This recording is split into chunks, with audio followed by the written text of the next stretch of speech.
Hello दोस्तों, मुनि education पर आपका स्वागत है। मैं हूं महेश और आज के वीडियो में हम पढ़ने वाले हैं स्फेरिकल मिरर्स के बारे में। दोस्तों, रिफ्लेक्शन ऑफ लाइट के फर्स्ट पार्ट में हमने देखा कि लाइट क्या होती है, लाइट का रिफ्लेक्शन क्या होता है, वो कैसे होता है, और प्लेन मिरर के बारे में हमने देखा। और इस वीडियो में हम देखने वाले मिरर का जो दूसरा टाइप है स्फेरिकल मिरर्स, उसके बारे में। चलिए देखते स्फेरिकल मिरर्स क्या होता है। You must have seen the mirrors displayed in the learning chamber in a fair. Your face appears distorted in these mirrors. Why does this happen?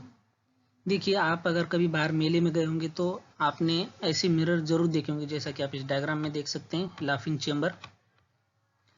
तो उसमें क्या होता है दोस्तों, आपका जो फेस है वो थोड़ा टेढ़ा दिखता है आपको, मतलब ठीक से नहीं दिखता है। ऐसा क्यों होता है? क्योंकि these mirrors are different from the mirrors we have at home. They are curved. The images formed by curved mirrors are different from those formed by plane mirrors. ये जो मिरर्स होते हैं दोस्तों, स्फेरिकल मिरर, वो actual में curved mirrors होते हैं। हमारा जो प्लेन मिरर है उससे थोड़े डिफरेंट होते हैं, और इसमें बनने वाली इमेज भी जो है इसलिए अलग होती है प्लेन मिरर से। Because of this we do not see the familiar images in this mirrors.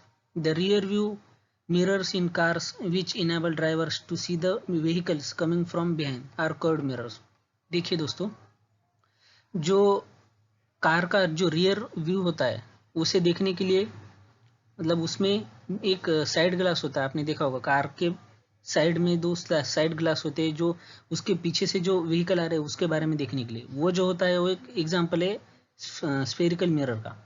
चलिए दोस्तों, नेक्स्ट पॉइंट की तरफ बढ़ते हैं। नेक्स्ट पार्ट है दोस्तों क्रिएशन ऑफ स्फेरिकल मिरर्स। अभी देखते हैं कि स्फेरिकल मिरर्स बनते कैसे एक्चुअल में। देखिए दोस्तों, if we cut a rubber ball in two parts as shown in the figure, we can see that each of the two parts has two types of surfaces. देखिए, ये जो spherical mirror होता है वो actual में एक हॉलोस्फीयर का part होता है थोड़ा सा। देखिए, ये जो है ए हॉलोस्फीयर है, उसका एक पार्ट हमने कट कर दिया है बी। ये जो है एक, मतलब इस तरह से स्फेरिकल मिरर बनता है। अभी ये जो पार्ट है इसका, इसको दो सरफेसेस होते हैं, एक इनर सरफेस और एक ये outer surface. Generally spherical mirrors are parts of a hollow glass sphere like the part B in the figure. देखिए, ये जो स्फेरिकल मिरर है वो क्या होता है एक्चुअल में, एक हॉलो ग्लास स्फीयर का, जो ग्लास का हॉलो स्फीयर है उसका एक पार्ट होता है छोटा सा, बस। जैसे कि आप इस डायग्राम में देख सकते हैं, ये जो है वो हॉलो स्फीयर है, उसका पार्ट जो है बी, वो एक स्फेरिकल मिरर है, और उसके दो सरफेसेस होते हैं, ये इनर सर्कल और ये inner surface and outer surface.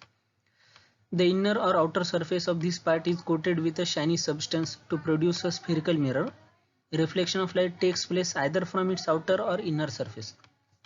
देखिए, ये जो इसका इनर पार्ट है और ये जो आउटर पार्ट है उसे एक शाइनी सब्सटेंस से कोटेड किया जाता है, क्योंकि उससे क्या होता है, इसके ऊपर से रिफ्लेक्शन ऑफ लाइट होता है, लाइट का रिफ्लेक्शन हो पाता है, इसलिए उसकी कोटिंग की जाती है शाइनी सब्सटेंस से।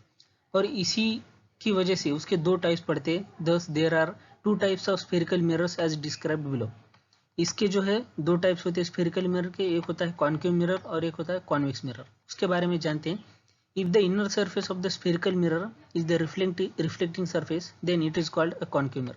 ये देखिए, ये जो मिरर है उसका अगर इनर पार्ट को हमने कोटिंग की जाए शाइनी सब्सटेंस से तो उसे क्या कहते हैं, कॉन्केव मिरर। अगर आउटर पार्ट को की जाए तो वो कॉन्वेक्स मिरर। उसकी एक और डायग्राम देख लेते हैं। देखिए, जैसा कि आप इस डायग्राम में देख सकते हैं, ये है कॉन्वेक्स मिरर और ये है कॉन्केव मिरर। कॉन्केव मिरर में देखिए, इसका जो ये पार्ट है इससे हमने शाइनी सब्सटेंस से कोटिंग की है, तो ये हो गया कॉन्केव मिरर, क्योंकि इसका इनर पार्ट हमने शाइनी सब्सटेंस से कोटेड है। तो और इसका जो आउटर पार्ट है उसे तो हमने, जैसा कि प्लेन मिरर्स में भी था, इसे रिफ्लेक्टिंग सरफेस बनाने के लिए इसका जो दूसरा पार्ट है उसकी जो हमने सिल्वर या फिर एल्यूमिनियम से कोटिंग की है, क्योंकि उसके सिर्फ एक साइड से, इस साइड से, इनर साइड से रिफ्लेक्शन हो पाए। और कॉन्वेक्स मिरर में इसका उल्टा है दोस्तों, इसका जो आउटर पार्ट होता है वो होता है रिफ्लेक्टिंग सरफेस और जो इनर पार्ट होता है वो नॉन रिफ्लेक्टिंग सरफेस। चलिए नेक्स्ट पॉइंट की तरफ बढ़ते हैं। नेक्स्ट पॉइंट है दोस्तों terms related to spherical mirrors. अब स्फेरिकल मिरर्स के कुछ टर्म्स है जो जान लेते हैं हम, जो हमारे इस चैप्टर में आगे यूज होंगे। इस डायग्राम को आप देखिए। पोल, फर्स्ट जो है वो पोल है दोस्तों। The centre of the mirror surface is called its pole. P is the pole of the mirror in figure. देखिए, ये जो मिरर है हमारा, ये जिसका कोटेड सरफेस है, आप सिर्फ इतने पार्ट को देखिए दोस्तों। ये जो पूरा सर्कल है ये तो हमारे समझने के लिए रखा है कि ये जो मिरर है ये जो कर्व्ड सरफेस है हमारा स्फेरिकल मिरर, वो एक हॉलोस्फीयर का पार्ट है, इसके लिए इसे रखा है खाली, इसका कुछ यूज नहीं उतना। खाली आप इस डायग्राम पे ध्यान दीजिए। तो ये जो पी पॉइंट है दोस्तों, ये जो है एक पोल होता है, और पोल क्या होता है, हमारा जो स्फेरिकल मिरर है उसका सेंटर पॉइंट है, जिसे हम पोल कहते हैं और उसे पी से डिनोट करते हैं। नेक्स्ट पॉइंट है दोस्तों centre of curvature. The centre of the sphere of which the mirror is a part is called the center of curvature of the mirror.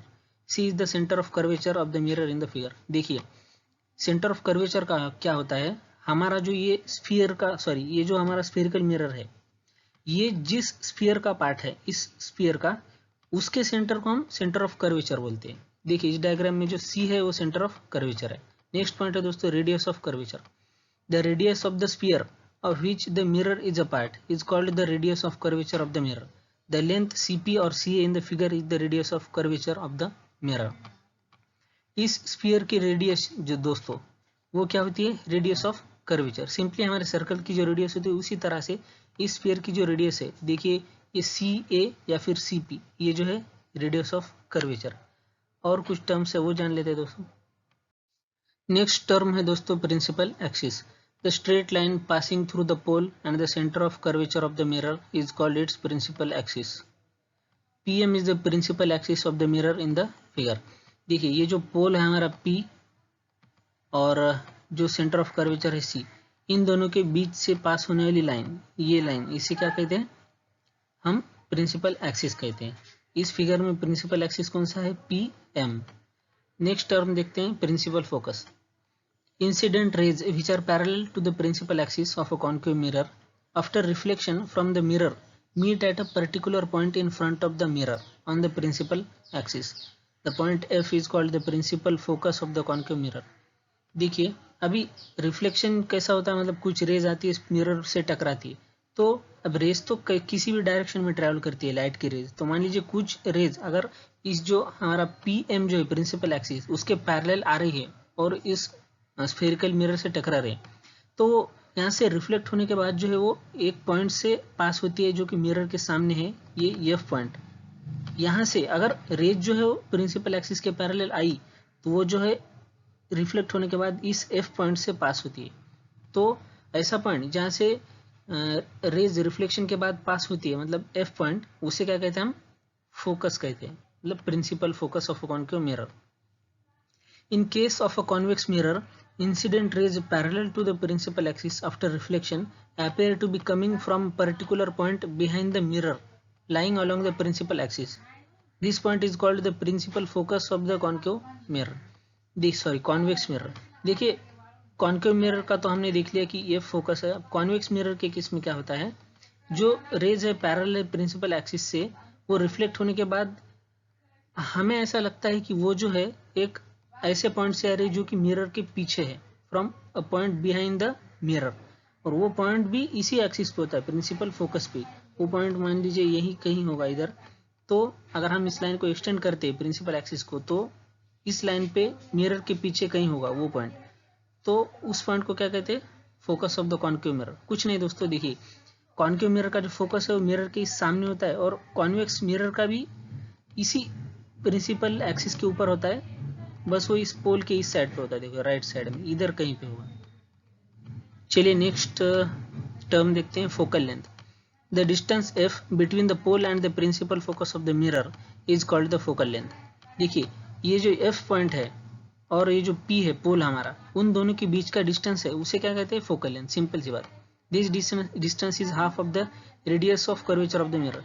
ये रेडियस ऑफ जो कर्वेचर है, देखिए C और A, इसके half होता है हमारा फोकल लेंथ।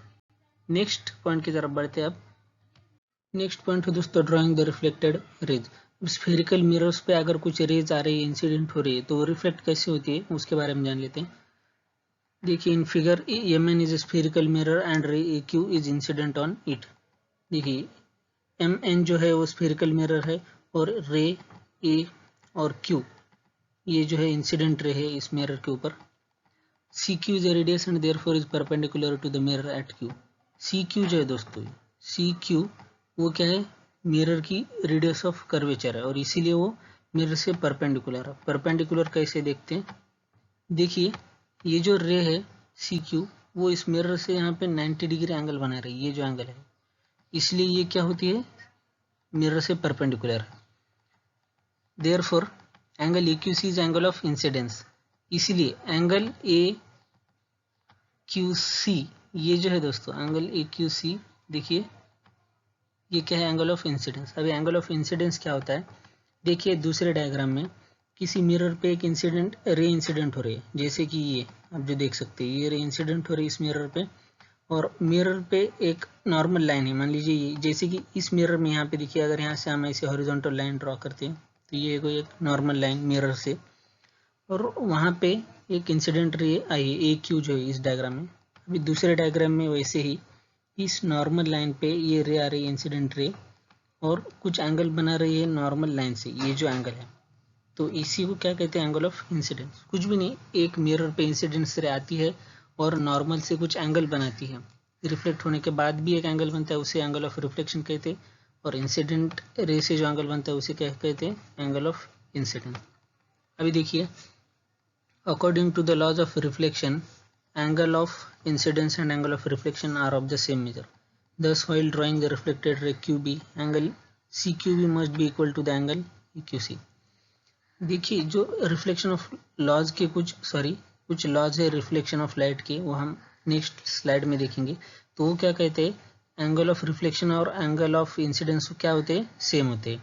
इसीलिए while drawing reflected ray QB, जैसे आप फर्स्ट डायग्राम में देखिए ये जो रे है रिफ्लेक्टेड रे QB ये, और an angle CQB must be equal to the angle AQC, इसलिए एंगल CQB ये जो CQB ये एंगल दोस्तों, ये एंगल किसकी इक्वल होना चाहिए, AQC के, ये एंगल ऑफ इंसिडेंस है। We can study images produced by spherical mirrors by drawing ray diagrams. A ray diagram is the depiction of the path taken by light rays. To draw a ray diagram, we use the some rules which are based on laws of reflection of light. अब reflection of light के बाद रे जो है कहाँ पास होती है, उसके लिए एक कुछ रूल्स होते हैं जो हम नेक्स्ट स्लाइड में पढ़ते हैं। नेक्स्ट पॉइंट है दोस्तों rules for drawing reflected raise. अभी हमारे जो स्फेरिकल मिरर पे कुछ रेज इंसिडेंट होती है तो वो रिफ्लेक्ट होने के बाद कहाँ जाती है, उसके कुछ रूल्स है वो जान लेते हैं। ये रूल्स आपको कहाँ काम में आएंगे दोस्तों, जैसे आपको दिया होगा कि स्फेरिकल मिरर के सामने फोकल पे या फिर सेंटर ऑफ कर्वेचर पे या उन दोनों के बीच में ऑब्जेक्ट रखा है, तो उसकी फाइनल इमेज कहाँ पे बनेगी, तो वो फाइंड करने के लिए आपको इस रूल्स का यूज होगा। चलिए पहला रूल देखते हैं।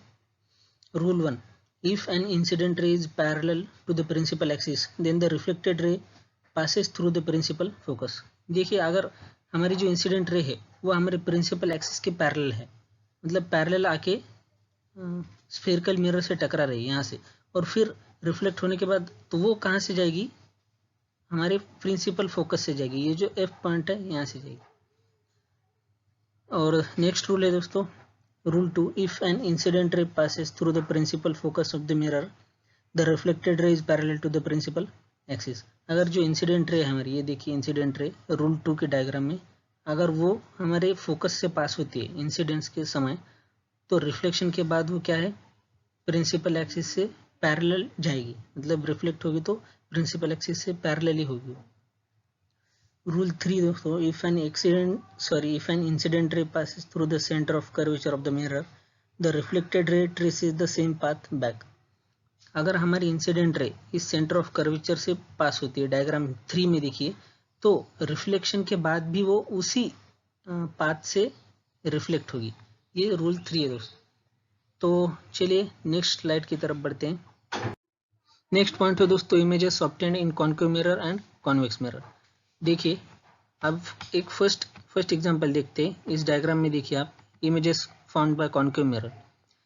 अभी स्फेरिकल मिरर है हमारा कॉन्केव मिरर, ऑब्जेक्ट की पोजीशन कहाँ पे, एट F। देखिए position of object at F, मतलब हमारा जो प्रिंसिपल फोकस है या फोकल पॉइंट है वहाँ पे हमारा ऑब्जेक्ट है AB।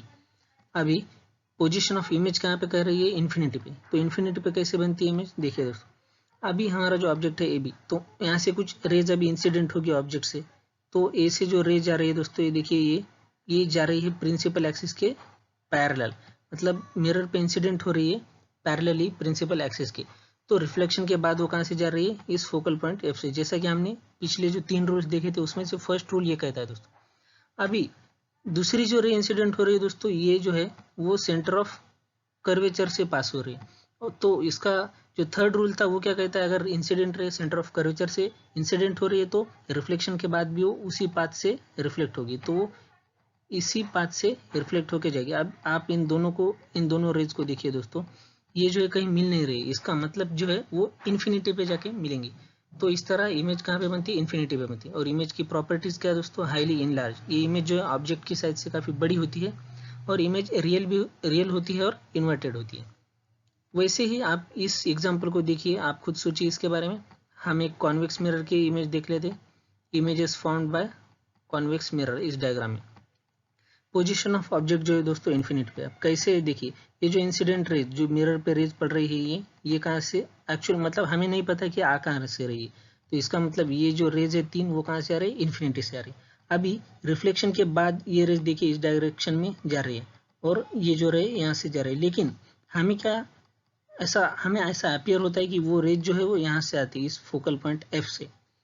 तो इसलिए इसकी जो इमेज कहाँ पे है, एट एफ, मतलब फोकल पॉइंट पे बिहाइंड द मिरर। अब ये जो फोकल पॉइंट है ये कॉन्वेक्स मिरर है, तो फोकल पॉइंट कहाँ होगा, बिहाइंड द मिरर। इसलिए हमें ऐसा लगता है कि जो इमेज आ रही है वो कहाँ से है, फोकल पॉइंट एफ पे। इसलिए पोजीशन ऑफ इमेज कहाँ पे दी है दोस्तों, at F behind the mirror. वैसे आप इस एग्जाम्पल के बारे में सोचिए ऐसा क्यों होता है, वो तीन रूल यूज करके। हम नेक्स्ट पॉइंट की तरफ बढ़ते हैं।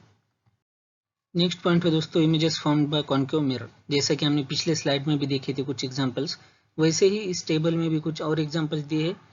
पोजीशन ऑफ ऑब्जेक्ट जो है अलग अलग जगह पे, एट फोकस पे या फिर एट सेंटर ऑफ कर्वेचर, तो उनकी इमेजेस कहाँ पे बनेंगी, इसी बारे में ये टेबल दिया है दोस्तों। चलिए इसे भी एक बार देख लेते हैं।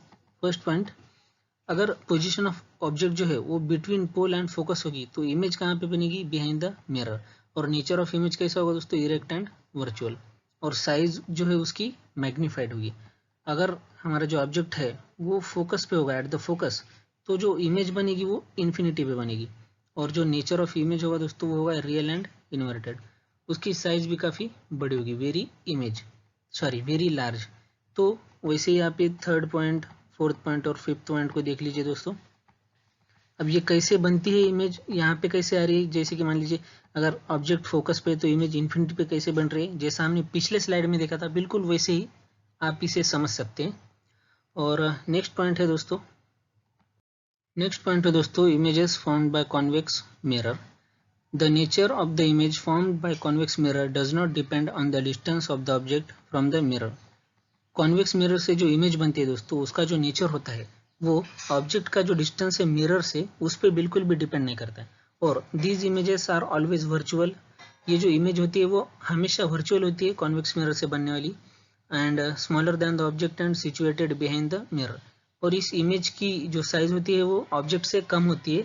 और इमेजेस कहाँ पे बनती है दोस्तों, बिहाइंड द मिरर, मिरर के पीछे बनती है। इस वीडियो में इतना ही दोस्तों। अगले वीडियो में हम मैग्नीफिकेशन के बारे में पढ़ेंगे, कन्वर्जेंस एंड डाइवर्जेंस के बारे में पढ़ेंगे। अगर आपको ये वीडियो पसंद आया तो प्लीज़ इस चैनल को सब्सक्राइब कीजिए और वीडियो को लाइक कीजिए।